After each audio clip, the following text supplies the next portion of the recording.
So it's been many months since I've been up in the hill worked on the cabin, primarily because of a couple of reasons. One, it was just too cold in the wintertime to stain or to do any sort of chinking.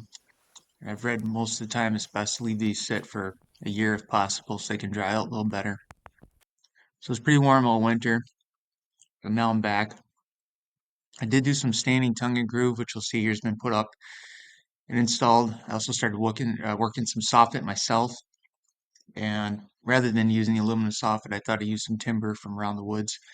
It's heavy duty stuff, so hopefully it'll even give a little more insulation and act as a better kick out board, prevent the roof from any sort of overweight and snow and everything.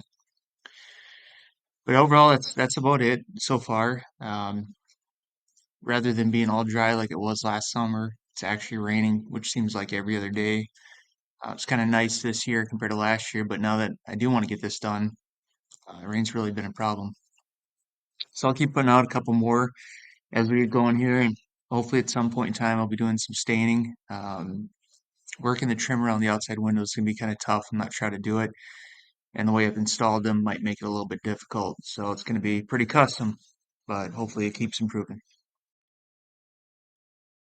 Of course, no one really knows this watching these videos, but my career during the daytime is actually a claims adjuster. So I'm out there evaluating cases and settling claims for people severely injured. So it's kind of ironic when you watch my videos, you would not assume that. Especially with a lack of fall protection, safety items. So obviously, you do it the way you want. I do it the way I do it.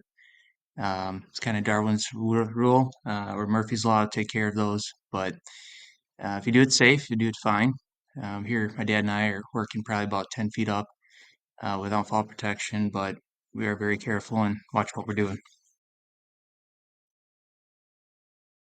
Here's the soffit I was talking about. I'm cutting it as shiplap. It is heavy duty. It's over an inch thick, planed down on one side and stained. Overall, it actually fits pretty good and looks pretty decent once it's up.